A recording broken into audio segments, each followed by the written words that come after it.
আমার চ্যানেলে আপনাদের সবাইকে স্বাগত। আজকে আমি আপনাদের সাথে শেয়ার করব ডিমের কোরমা। খুবই সহজ পদ্ধতিতে আমি এই কোরমাটা তৈরি করব, আর খুবই কম উপকরণ দিয়ে আমি তৈরি করে ফেলেছি। ডিমের কোরমা পরোটা কিংবা নান, ফ্রাইড রাইস সবার সাথে খেতে কিন্তু অসাধারণ লাগে। চলুন দেখে নিই কীভাবে আমি এই ডিমের কোরমাটা তৈরি করে নিয়েছি। সবার আগে আমি কড়াইতে তেল নিয়ে একটা বড় সাইজের পেঁয়াজটাকে ভেজে নেব যতক্ষণ না এটা গোল্ডেন ব্রাউন কালার হবে। এটা একটু ধৈর্য ধরে করতে হবে, কারণ কি পেঁয়াজ ভাজার সময় অনেক সময় পুড়ে যায়। তো এই সময় আপনাকে আপনার যে গ্যাসের হিটটা আছে একদম লো টু মিডিয়ামে রাখতে হবে, আর এটাকে সময় দিয়ে ভাজতে হবে।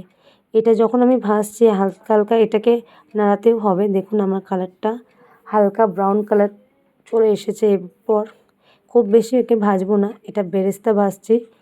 তো এটাকে একটু ক্রিস্পি করার জন্য আর একটু ভেজে নেব, তারপর এটাকে তুলে নেব। তারপর ওই তেলে ডিম নিয়েছি আমি দুটো, এটাকে কাট করে নিয়ে আমি একটু হালকা ফ্রাই করে নেব। খুব বেশি ফ্রাই করব না, হালকা গোল্ডেন ব্রাউন কালার হবে। তারপর ডিমটাকে তুলে ফেলবো।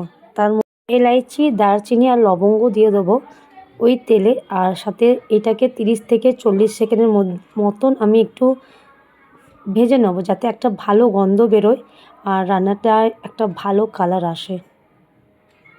পেঁয়াজ বাটা এটা দিয়ে তারপর আমি দিয়ে দেবো আদা রসুনের পেস্ট।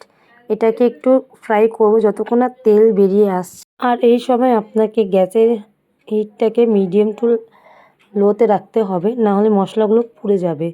এই জন্য আপনাকে হিটটা কম করে এটাকে ভালো করে ভেজে নিতে হবে যতক্ষণ না তেল বেরিয়ে আসছে। আমার মশলা থেকে হালকা হালকা তেল বেরোনো শুরু করে দিয়েছে। মশলাটাকে আমি একটু ধৈর্য ধরেই ফ্রাই করব, আর আপনাদেরকেও করতে হবে। তারপর এর মধ্যে আমি দেবো কাজু বাদাম বাটা। সেটা আমি গরম জলে ভিজিয়ে রেখেছিলাম, একটা মিহি পেস্ট বানিয়ে নিয়েছি। আর যখন আপনি আর এইভাবে খুন্তিটা নাড়াতে হবে, নাহলে কাজু বাদাম যেটা আছে অনেক সময় পুড়ে যাওয়ার চান্সেস থাকে নিচে লেগে গিয়ে।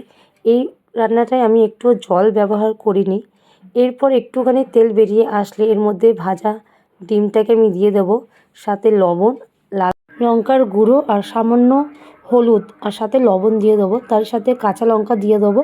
তারপর একটুখানি মশলা কষে নেওয়ার পর দুধ দিয়ে আমি এটাকে একটু হালকা নাড়াচাড়া করে নেব। পুরো মেল্ট হয়ে গেলেই আমাদের এই ডিমের কোরমাটা রেডি হয়ে যাবে। তো আই হোপ এই রান্নাটা খুব পছন্দ হয়েছে। যদি ভিডিও ভালো লাগে তো do not forget to like, share and subscribe to my channel. আজকের ভিডিও আমি এদিকেই এন্ড করলাম। কালকে আসবো আর একটা নতুন ভিডিওর সাথে। ততক্ষণ স্টে টিউন আর আমার চ্যানেলকে সাবস্ক্রাইব করবেন। Take care, bye by.